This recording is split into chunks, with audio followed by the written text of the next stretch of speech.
Hey, good morning, friends. Mark Holmes here with my buddy Cowboy Joe Boo. And as always, thank you guys for watching, commenting, and subscribing to the Joe Boo Sports Report. Without you guys, this literally does not work. Let's get open for business on this morning of don't sleep on the Dallas Cowboys because you literally cannot sleep on the Dallas Cowboys because things happen late in the evening, first thing in the morning, middle of the night. So you want to be up to speed with all that is America's team. And quite frankly, right now, things are kind of quiet. The good thing is, Zach Martin is day to day. I'm actually kind of hoping that maybe they go ahead and rest him for a couple of weeks, getting ready, hopefully, for the playoffs. We are also having Trayvon Austin is back in the fold. And all I can say is, ouch. His groin muscle was literally ripped off the bone. I mean, damn.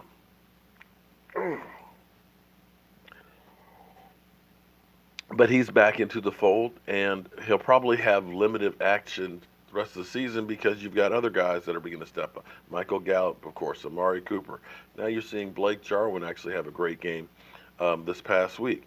So now you're getting more and more talent out there, and you're beginning to develop the guys that are truly the starters on this team.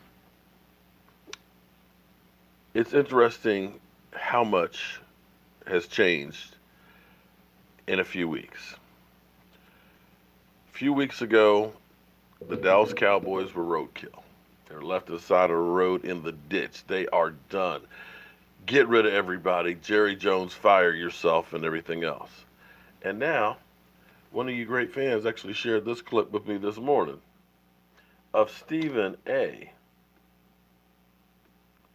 Stevens A-list, my top 5 teams in the NFL after week 14. Will Kane is in the house. Ryan Clark is in the house. Listen up, guys. Ryan, especially you, take notes. Number 5 on the list, the Chicago Bears. Why? The third-ranked defense in the National Football League. The monsters of the Midway. And on offense, even though I ain't sold on Mitchell Trubisky yet, I got to look at Tariq Cohen. I got to look at Allen Robinson. I got to look at Taylor Gabriel and the crew. I think they have hope. I believe in them because I damn sure ain't believing in a few other teams. And I'll get to that in just a second. Number 4 on the list, the Dallas Cowboys. You go down? Why? You went I and went go down? I went down because Why are we they all even know, over there? Don't interrupt me when I'm speaking. We all know that the Dallas Cowboys sat up there, locked up. The Philadelphia Eagles got robbed. 2 bogus calls against them. We know what time it is. Let's go to number 3 on the list. The Los Angeles Rams. Now, obviously, they only got 2 losses on the season. Both of them road losses. New Orleans, and obviously, they just lost this week as well to Chicago. I'm looking at them, the cold weather. They have to win. They have to be in Los Angeles. That's what this comes down to. We all know that. Number 2 on the list, the Chargers. Los Angeles Chargers. Why? Because guess what? They didn't have to do anything this week. They had a bye week because they were going against the Cincinnati Bengals. So listen, they have a win on their column. They have a win on their record. They didn't have to put in much work to do it. And by the way, they're 10-3 on the season. Got, all right, one of the best records in football. We got to give them love. And we know who number 1 on the list is. Who? The Kansas City Chiefs. And why am I saying the Kansas City Chiefs? Who, by the way, squeaked out a victory over the Baltimore Ravens. I got to give them love. They found a way to pull it out. I'm going with the Kansas City. All right, so amazing how the worm has turned and got us in his top 5. I mean, that's kind of amazing. I know a lot of people out there will say we're just one and done. The Dallas Cowboys, yeah, they've been beaten, average teams. The Eagles are done. The Redskins didn't have their quarterback and yada, yada, yada. That's fine. So be it.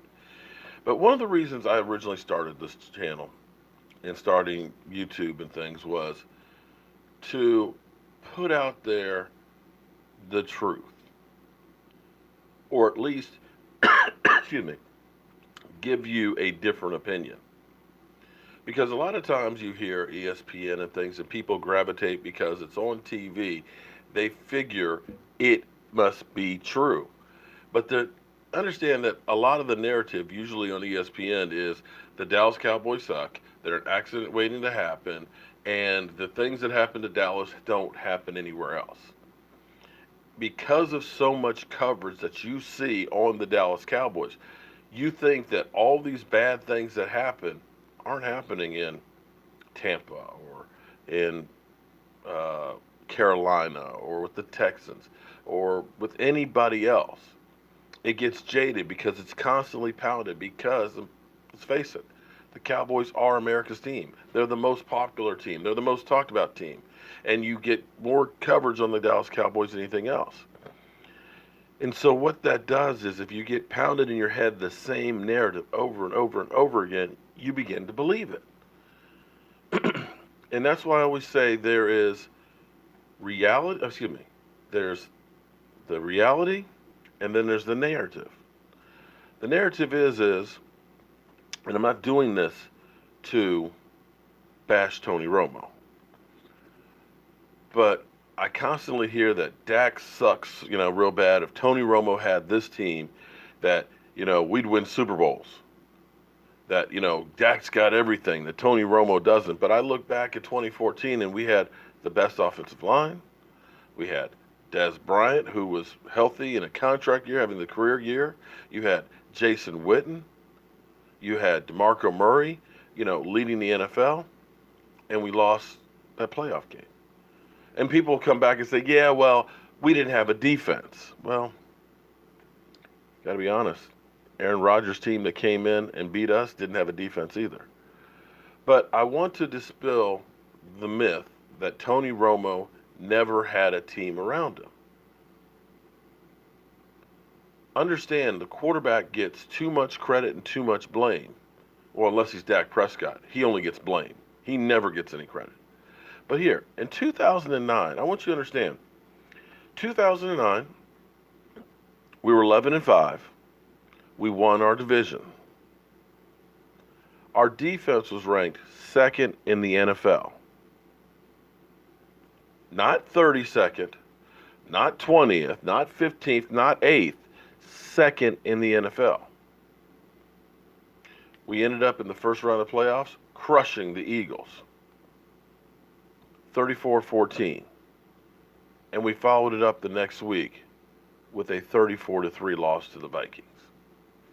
Now, when you look at the list of Pro Bowlers, Miles Austin, career year, 4 hamstrings took over. Guard, Leonard Davis. That dude was grinding people over. Mike Jenkins, Pro Bowler. Terrence Newman, Pro Bowler. Jay Ratcliffe, Pro Bowler. DeMarcus Ware, Pro Bowler. Jason Witten, Pro Bowler. Tony Romo, Pro Bowler. And all pros? All pros. Jay Ratcliffe, DeMarcus Ware, Andre Garrard, Tony Romo, and Jason Witten. 4 Pro Bowlers and 2 All-Pros on the defense. So the reality is we had a hell of a team in 2009 on both sides of the ball. And we didn't win it. So stop with this, Tony Romo never had a defense. Tony Romo never had people around. There were 9 Pro Bowlers on that team. 9. Now, I'm sure I'm going to get a bunch of hate. I know a lot of people are going to say, just like yesterday when I talked about Skip Bayless being a bandwagon fan, lost a bunch of subscribers, be that as it may, that's fine and everything on there. But I'm not going to go ahead and sugarcoat it and just tell you what you want to hear. I'm going to give you the numbers and the facts and let you make a decision on what's out there. Right now, you got a lot of great quarterbacks out there that's teams aren't doing jack. Aaron Rodgers, look at Green Bay. Everybody thought Green Bay, Aaron Rodgers is back, Super Bowl contender. Minnesota Vikings, 1 step away from the Super Bowl. Now they got Kirk Cousins. They'll be a Super Bowl team.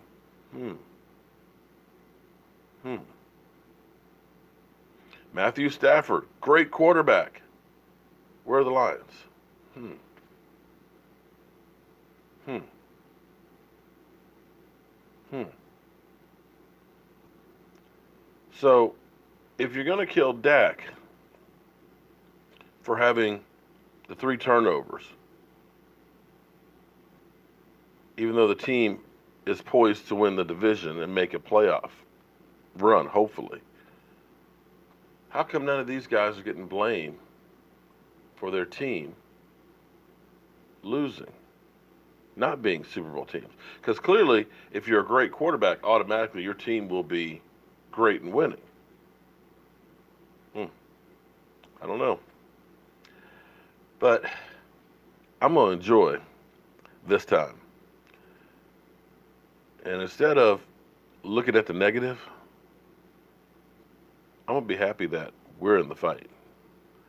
So with that being said, I got to get to my day job because, as they always tell me, don't quit it because there's no future here for you on YouTube. I'm Mark Holmes, and I'll see you soon.